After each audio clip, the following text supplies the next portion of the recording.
کتنی دفعہ گرفتار کرو گے, کتنی دفعہ مارو گے, وقت سب پہ آئے گا. یہ نہیں ہو سکتا کہ آج ہماری باری ہو اور آپ لوگ ہنسیں گے. ایک وقت آپ پہ بھی آئے گا. عمران خان کا نام لوں گا میں 1001 دفعہ, عمران خان کا نام لوں گا. کب تک میری زبان بند کریں گے؟ اس کا نام عمران خان ہے اور وہ پاکستان کی جان ہے. تھینک یو سو مچ سر. میں بات کر رہا تھا پاکستان پیپلز پارٹی کی.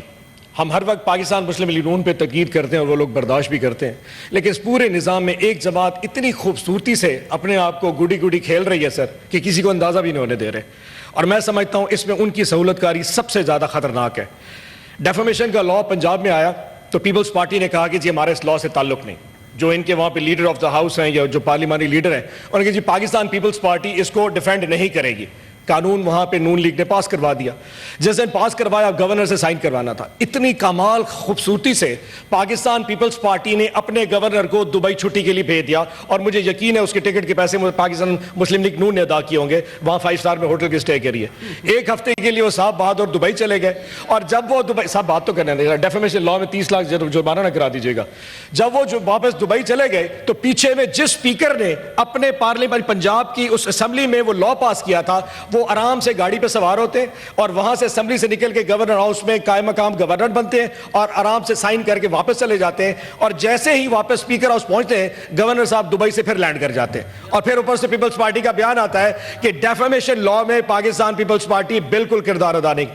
سر یہ وہ جماعت ہے جس کی آج سٹیٹمنٹ آئی ہے کہ ہم سے بجٹ کے بارے میں نہیں پوچھا گیا, ہم سے بجٹ پہ کوئی سفارشات نہیں لی گئی. اور آج اس دن اسی وقت آج سے 3 گھنٹے پہلے پاکستان پیپلز پارٹی کا ہی رکن فائنانس کمیٹی کا پاکستان مسلم نون کی مشاورت سے ابھی بن چکا ہے. یہ کس قسم کی منافقت ہے, یہ میری سوچ سے باہر ہے.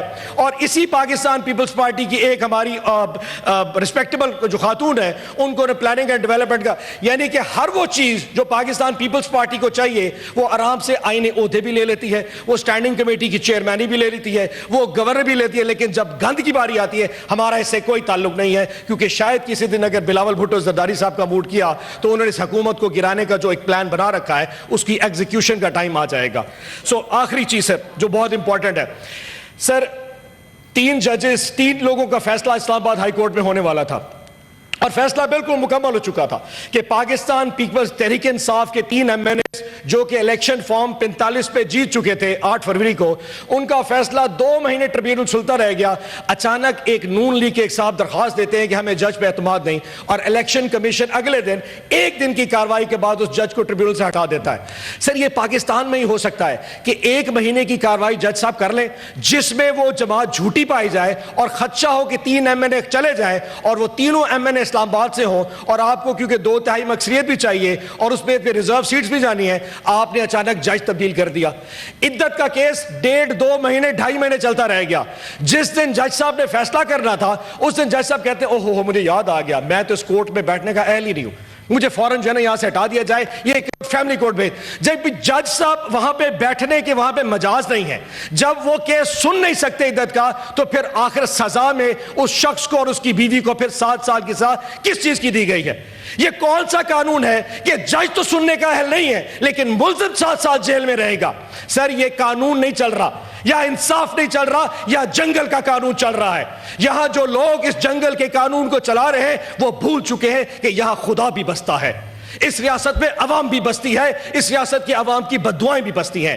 وہ وقت پھر یاد رکھیے گا, یہ وقت سب کا تبدیل ہوگا. بڑے بڑے فرعون آئے تھے, سب کا ٹائم ختم ہو گیا, آپ کا ٹائم بھی ختم ہو جائے گا. یہ یاد رکھیے. یہ جتنے لوگ اس وقت پنجاب کی جیلوں اور پاکستان کی جیلوں میں, ہماری جتنی خواتین ڈاکٹر یاسمین, عالیہ حمزہ, سنم جاوید, یہ جتنے لوگ, اجاز چودھری, عمر چیمہ, محمود رشید, یہ جتنے لوگ جیلوں میں پڑے ہیں, ان کی فیملیز آپ کے لیے کون سی بددعائیں کریں, یاد رکھیے گا. اگر آپ اپنی تکلیفوں کو روتے ہیں تو ہماری تکلیف کو بتائیے. جب ہمیں یہ دیکھ کے 9 مئی کر کے ڈرایا جاتا ہے, ہمیں سب سمجھ لگتی ہے آخر کب تک یہ پاکستان اس کے پیچھے چھپتا رہے گا. جناب اسپیکر, آخری بات, مجھے پتا میرا ٹائم پورا ہو گیا, آخری بات. آج ہم پارلیمانی پارٹی کے اجلاس کے لیے اپنے پارلیمانی لیڈر کے دفتر میں گئے تو پتہ لگا ان کے سٹاف کو باہر نکال دیا. اب وہ جو دفتر ہے اس میں مشکل سے 8 سینیٹرز آتے ہیں, لیکن غلطی سے ہم 20 سینیٹر پی ٹی آئی سے منتخب ہو چکے ہیں. یا تو جناب والا ہمیں دفتر بڑھا دے دے یا ہمارے سینیٹرز کم کر دیں, کیونکہ ادروائز اس کمرے میں بیٹھ کے یہ میٹنگ نہیں ہو سکتی. اب یہ چوائس آپ کے پاس ہے کہ ہمیں مارنا ہے یا دفتر بڑا کرنا ہے. آپ آج کے دن میں یہ رولنگ دے دیں کہ جو دفتر آپ کو میرے خیال میں دے دیا وہ ہمیں دفتر بڑا دے دیا جائے. اور اس ٹائم کے ساتھ تھینک یو سو مچ. ایک ریکویسٹ سر میرے تمام دوستوں کی ہے, آپ کیونکہ آج اس ہاؤس کو چیئر کر رہے ہیں, آپ کے پاس بھی وقت کی کمی نہیں ہے, آپ کا سٹاف بھی بہت فریش آ رہا ہے, اگلے 4 گھنٹے آپ نے اجلاس چلانا ہے کیونکہ سب نے تقریریں کر لی ہے. تھینک یو سو مچ. السلام علیکم.